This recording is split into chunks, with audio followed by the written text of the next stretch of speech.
नमस्कार दोस्तों, अगर आप आर्टिफिशियल इंटेलिजेंस और मशीन लर्निंग सीखना चाहते हैं और इस फील्ड में अपना कैरियर बनाना चाहते हैं तो यह वीडियो आपके लिए है फ्रेंड्स।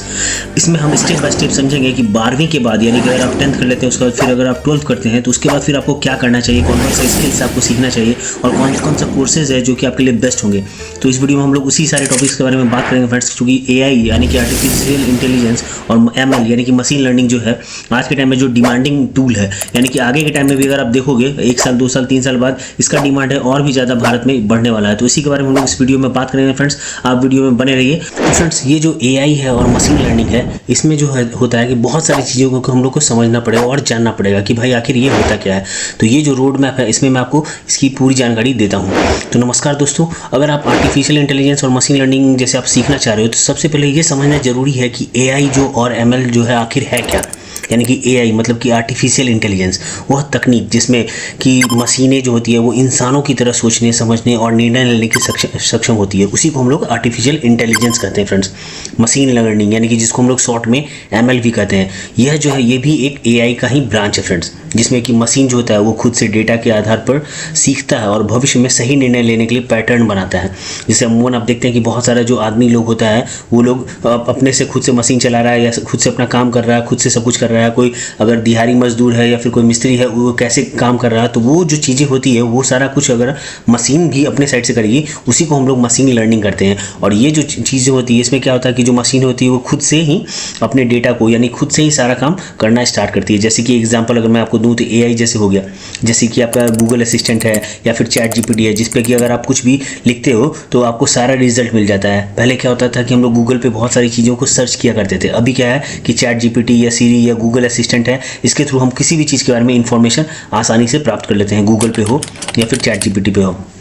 उसी तरह फ्रेंड्स ML जो होता है वो क्या करता है कि जैसे स्पैम ईमेल है उसको आप ये फिल्टर कर देगा। नेटफ्लिक्स पे जो मूवी की हम लोग जो सिफारिशें करते हैं या फिर एलेक्सा या फिर बाकी चीज़ों को हम लोग जो ऑर्डर देते हैं कि एलेक्सा प्ले दिस सॉन्ग, वो सारी चीज़ जो होता है वो मशीन लर्निंग के थ्रू होता है। हम लोग क्या करते हैं फ्रेंड्स कि बहुत बार देखते हैं कि जो बारिश होने वाला है या नहीं होने वाला है, चेन्नई में कभी कभी होता है ना कि समुद्र के तट या फिर उड़ीसा की तरफ देखते हैं कि बहुत सारा बारिश हो रहा है या 2 दिन के बाद बहुत आंधी तूफान आने वाला है। तो ये सारा चीज़ इन्फॉर्मेशन कैसे मिलता है, तो ये सारे चीज़ के भी पीछे जो तकनीक या टेक्निकल थिंग्स लगा हुआ है वो ML का ही चीज़ें लगा हुआ रहता है फ्रेंड्स।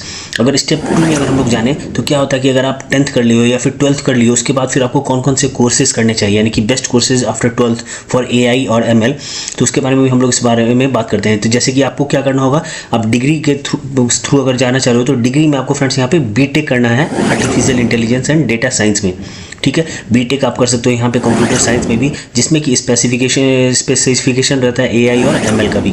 आप अगर BTech नहीं कर सकते हो तो आप वहाँ पे BSc भी कर सकते हो friends, data science in AI and ML में, ठीक है। बैचलर यानी कि BCA भी आप कर सकते हो, bachelor of computer applications in AI plus specialisation. यहाँ पे फ्रेंड्स एक चीज़ और है कि आप डिप्लोमा और सर्टिफिकेट कोर्सेज भी आप कर सकते हो।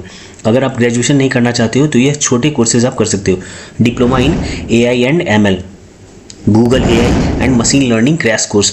यहाँ पे बहुत सारे अदर भी कोर्सेज हैं जो कि उपलब्ध हैं, जैसे कि कोर्सेरा हो गया, उडेमी हो गया और EDX से ऑनलाइन कोर्सेज हो गया। अब स्टेप 3 में हम लोग बात करेंगे कि प्रोग्रामिंग हम लोग क्या क्या सीखें, learning programming for AI and ML। तो यहाँ पे क्या होता है फ्रेंड्स कि AI और ML में करियर बनाने के लिए कोडिंग आना भी बहुत ज़रूरी है, जो कि मुझे लगता है कि आज के टाइम में सभी लोग ये जानते हैं कि कोडिंग क्या चीज़ होती है, जो कि बहुत सारे डेवलपर लोग काम करते हैं, बहुत सारे कंपनी में बहुत सारे टेस्टर लोग भी होते हैं, बहुत सारे डेवऑप्स इंजीनियर लोग भी होते हैं जो कि इन चीज़ों पे काम करते हैं। डेवऑप्स इंजीनियर में भी होता है जिसमें कि बहुत सारे लोग कमांड यूज़ करते हैं, बहुत सारे लोग SQL यूज़ करते हैं। तो यहाँ पे क्या होता है फ्रेंड्स कि AI और ML में भी अगर आपको कैरियर बनाना है तो यहाँ पे आपका कोडिंग का आना बहुत ज़रूरी होता है। तो सबसे पहले आपको क्या करना होगा, पाइथन से आप शुरुआत कर सकते हैं, क्योंकि पाइथन जो है फ्रेंड्स वो आज के टाइम में सबसे ज़्यादा डिमांडिंग टूल है। वैसे तो लोग ओल्ड टाइम में, अगर पुराने टाइम में हम लोग देखें कि बहुत सारा जो गेमिंग चीज़ें होती थी वहाँ पर क्या होता था C++ है चीज़ों का होता है, बट आज के टाइम में अगर आप देखोगे तो फिर पाइथन जो है वो काफ़ी ही इंपॉर्टेंट चीज़ बन गया है। पाइथन जो है फ्रेंड्स वो AI और ML के लिए सबसे ज़्यादा इस्तेमाल की जाने वाला भाषा है। इसके बाद फिर अगर आप देखो R, तो वहाँ पे डेटा साइंस और स्टैटिस्टिकल एनालिसिस के लिए भी हम लोग वहाँ पे यूज़ करते हैं इस चीज़ों को। इसके अलावा फ्रेंड्स अगर आप जावा एंड C++, अगर आप AI के साथ गेमिंग या हाई परफॉर्मेंस सिस्टम बनाना चाहते हो तो ये चीज़ों का भी इंफॉर्मेशन आपके पास होना चाहिए, जावा और C++ का। पाइथन सीखने के लिए अगर फ्रेंड्स अगर आप देखोगे तो बहुत सारा ऑनलाइन साइट्स भी है जहाँ पे आप सीख सकते हो पाइथन, जैसे कि कोर्सेरा हो गया, उडेमी हो गया, कैगल हो गया, इन सब जगहों पे आप ये चीज़ों को सीख सकते हो फ्रेंड्स। उसके बाद अगर हम लोग स्टेप 4 में बात करें फ्रेंड्स, तो मैथ और स्टैटिस्टिक्स क्यों सीखना चाहिए। मैथमेटिक्स जो है वो एआई और एमएल के लिए काफ़ी ज़्यादा इंपॉर्टेंट चीज़ है। एआई जो और एमएल को समझने के लिए आपको गणित का बेसिक समझ होना चाहिए, यानी कि जो मैथ है उसका आपको बेसिक समझ होना चाहिए, जैसे कि आपको लीनियर अलजेब्रा हो गया, जैसे कि मैट्रिसेस हो गया, वेक्टर्स हो गया, आपका प्रोबेबिलिटी हो गया, स्टैटिस्टिक्स हो गया, डेटा को समझने के लिए कैलकुलस हो गया, ग्रेडियंट डिसेंट और न्यूट्रल नेटवर्क्स को समझने के लिए। एक और खास टिप यहाँ पे आपको मैं देना चाहूँगा फ्रेंड्स, कि अगर आपको गणित ये लग रहा है तो आप बहुत सारा चीज़ को यूट्यूब पे भी बहुत सारी चीज़ों को ट्यूटोरियल्स को सर्च कर सकते हैं इस चीज़ों को सीखने के लिए फ्रेंड्स, ठीक है। डेटा साइंस स्टेप 5 में जो हम लोग बात कर रहे हैं फ्रेंड्स, यहाँ पे हम लोग बात करेंगे डेटा साइंस और लाइब्रेरीज सीखने के बारे में, यानी कि डेटा साइंस और इसेंशियल लाइब्रेरीज क्या क्या होता है। तो जैसे कि एआई और एमएल में काम करने के लिए डेटा को प्रोसेस और एनालिसिस करना बहुत ज़रूरी होता है, तो इसके लिए भी आप लाइब्रेरी में जाके ये चीज़ों को सीख सकते हैं। यहाँ पे आपका पांडास भी है, नमपाई है, फिर आपका मेटापोलिप, सीबॉर्न है, स्किट लर्न है, तो ये सब के लिए आप बहुत सारी चीज़ों को करते हैं। प्रैक्टिस के लिए आप कैगल और गूगल कोलैब को भी इस्तेमाल कर सकते हैं फ्रेंड्स यहाँ पे। अब हम स्टेप 6 में बात करेंगे फ्रेंड्स कि मशीन लर्निंग के लिए कॉन्सेप्ट्स क्या क्या सीख सकते हैं। अब समय आ गया कि मशीन लर्निंग के लिए बेसिक समझने का। तो मशीन लर्निंग में जो 3 टिप्स हैं, 3 मेन इंपॉर्टेंट टिप्स है, वो है सुपरवाइज्ड लर्निंग, अनसुपरवाइज्ड लर्निंग और रीइंफोर्स्ड लर्निंग है। जैसे सुपरवाइज्ड लर्निंग जो है फ्रेंड्स, वो जब डेटा एक होता है ना कि लेबल्ड हो, ठीक है ना।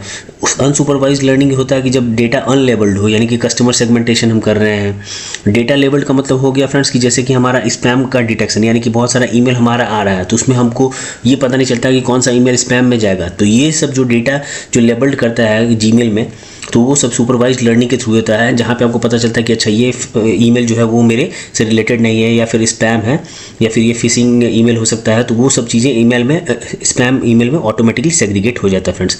तीसरा जो होता है वो रीइंफोर्स्ड लर्निंग होता है, जब मॉडल यहाँ पे क्या करता है कि खुद ही निर्णय लेना सीखना चाहता है। जैसे कि होता है ना सेल्फ ड्राइविंग कार्स हो गया, या फिर जैसे टेस्ला बहुत सारे सेल्फ ड्राइविंग कार्स को लॉन्च किया, तो यहाँ पे क्या होता है रीइंफोर्स्ड लर्निंग भी आता है फ्रेंड्स। एमएल में जो होता है फ्रेंड्स, मशीन लर्निंग में होता है, उसमें बहुत सारे जो कोर्सेज हैं वो भी आपका कोर्सेरा के थ्रू आपको वहाँ पे मिल जाता है फ्रेंड्स। स्टेप 7 में अगर हम लोग बात करें फ्रेंड्स, तो यहाँ पे डीप लर्निंग और न्यूट्रल नेटवर्क का भी बात करते हैं हम लोग। जैसे कि जो डीप लर्निंग होता है वो एआई का सबसे एडवांस ब्रांच है, ठीक है ना। इसमें न्यूट्रल नेटवर्क्स होते हैं जो इंसानी दिमाग की तरह काम करते हैं फ्रेंड्स।